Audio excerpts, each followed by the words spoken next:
가인이 아벨을 죽였대. 이런 한 사건 한 사건을 아는 것도 중요해요. 그러면서 큰 흐름을 보는 것도 매우 중요해요. 그 큰 흐름을 볼 줄 알아야 해요. 아담 이후에 크게 두 계열이 등장하고 이 두 계열로 갈라져 나아가게 돼요. 두 계열 중 한 계열인 하나님을 떠난 가인과 가인 공동체, 그리고 가인의 후손 중 라멕이라는 사람을 통해 가인 공동체의 특성과 가인 공동체가 어떤 사회로 발전해 갔는지에 대해 지난 시간에 배웠어요. 그리고 라멕이라는 사람을 통해 가인 공동체, 라멕을 중심으로 한 사회의 특성을 말하곤 더 이상 가인 공동체, 가인의 후손에 대해 말하고 있지 않다고 했어요. 그렇다면 이제 어떤 계열이 남은 건가요? 맞아요. 하나님을 섬기는 계열, 하나님의 통치를 받는 공동체, 그 사회가 남은 거예요. 그리고 그 대표적인 사람이 아담이고 아벨이 아담의 뒤를 이은 사람인데 아벨은 죽었어요. 그렇다면 아담과 함께한 공동체, 하나님의 통치를 받는 공동체에 아담의 뒤를 이어 누가 등장하게 될까요? 그리고 이 계열은 어떤 특성을 갖게 될까요? 이를 알아보기 위해 이번 시간에는 첫째, 하나님께서는 아벨을 대신할 사람으로 누구를 보내주셨나요? 둘째, 세 계열은 어떤 특성을 갖고 있나요? 셋째, 에녹과 노아는 어떤 사람이었나요? 넷째, 창세기 4장을 통해 무엇을 볼 줄 알아야 하나요? 에 대한 답을 성경 말씀을 통해 찾아보면서 셋 공동체의 성격은에 대해 공부해 보도록 할 거예요.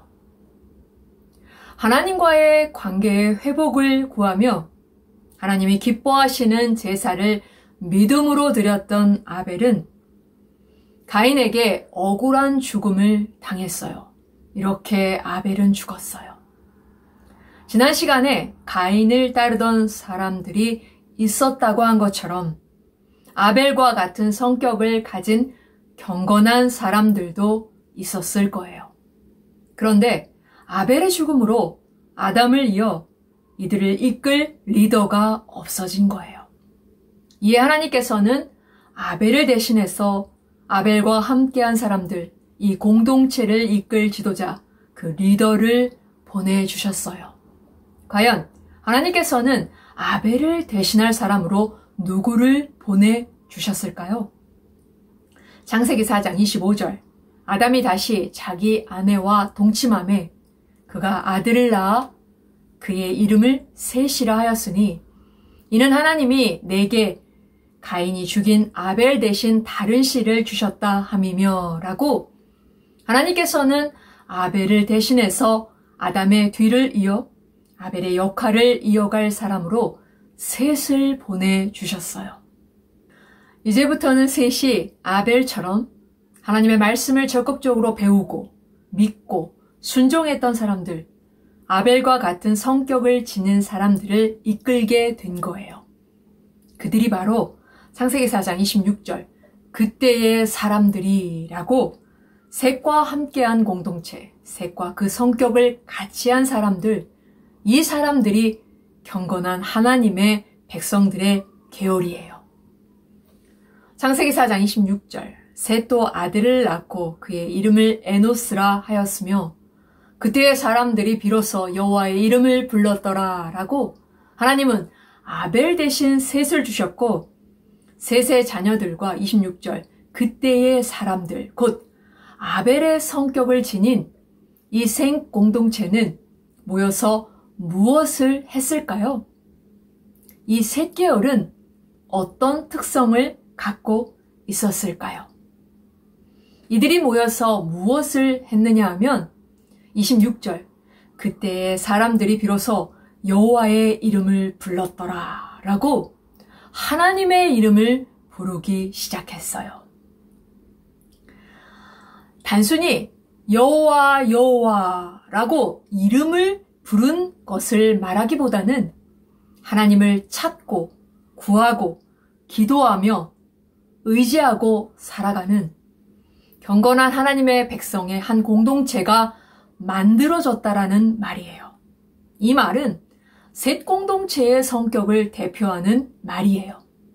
이때를 시작으로 훗날 믿음의 조상인 아브라함 역시 창세기 13장 4절에 그가 처음으로 제단을 쌓은 곳이라. 그가 거기서 여호와의 이름을 불렀더라. 라고 아브라함은 세겜으로 올라와 처음으로 단을 쌓고 여호와의 이름을 불렀어요. 그리고 가는 곳마다 하나님 앞에 단을 쌓고 하나님의 이름을 불렀는데 이는 아브라함이 하나님을 향한 거룩한 신개념을 마음에 품고 하나님을 예배했다. 하나님께 예배를 드렸다라는 말이에요. 그러므로 새 공동체가 여호와의 이름을 부르기 시작했다라는 말은 하나님의 본질과 성품 그리고 신적인 영광을 선포하고 드러내며 하나님을 영광했다라는 말로 이는 한마디로 하나님을 예배했다, 하나님께 예배를 드렸다라는 말이에요.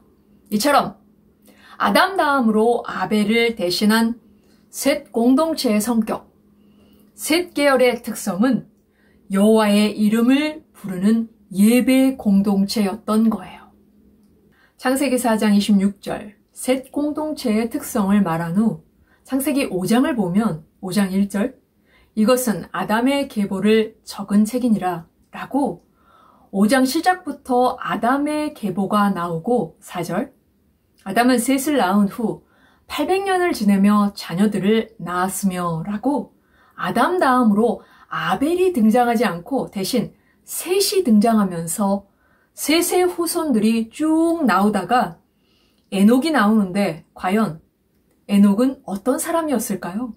그리고 노아는 어떤 사람이었을까요?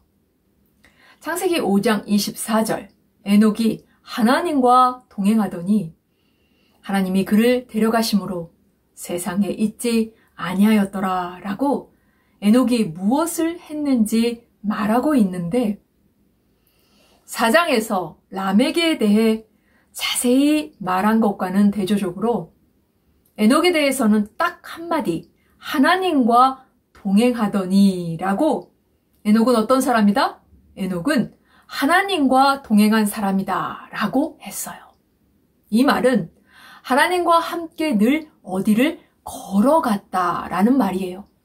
이는 추상적이고 모호한 상태가 아니라 비록 하나님께서 눈에 보이지 않지만 마치 눈에 보이는 것처럼 언제나 자기와 함께 계시고 항상 앞서 굉장히 구체적이고 현실적으로 나를 인도하시고 돌보아 주시는 하나님을 따라가는 것을 말해요. 나중에 노아에 대해서도 창세기 6장 9절 이것이 노아의 족본이라 노아는 의인이요 당대의 완전한 자라 그는 하나님과 동행하였으며 라고 에녹의 후손인 노아 역시 에녹처럼 하나님과 동행했다. 하나님과 늘 함께했다. 어디를 가든지 늘 같이 갔다 라고 말하고 있어요. 그러면서 라멕에서 가인의 계보가 더 이상 말하고 있지 않고 멈춘 것과는 대조적으로 하나님을 예배하고 하나님의 이름을 부르고 하나님과 동행한 아담 셋으로 이어지는 아담의 계보는 에녹 다음에도 계속되고 있음을 알 수 있어요. 지난 시간과 이번 시간에 공부한 창세기 4장을 통해 우리는 무엇을 볼 줄 알아야 하나요? 먼저 가인과 아벨이 하나님께 드린 각각의 제사와 가인과 아벨의 각각의 특성이 있었음을 알게 되었어요. 그리고 나아가 가인과 같은 성격을 지닌 가인 공동체와 아벨과 같은 성격을 지닌 아벨 대신 세워진 셋과 함께한 셋 공동체가 있었음과 두 공동체의 각각의 특성에 대해서도 알게 되었어요.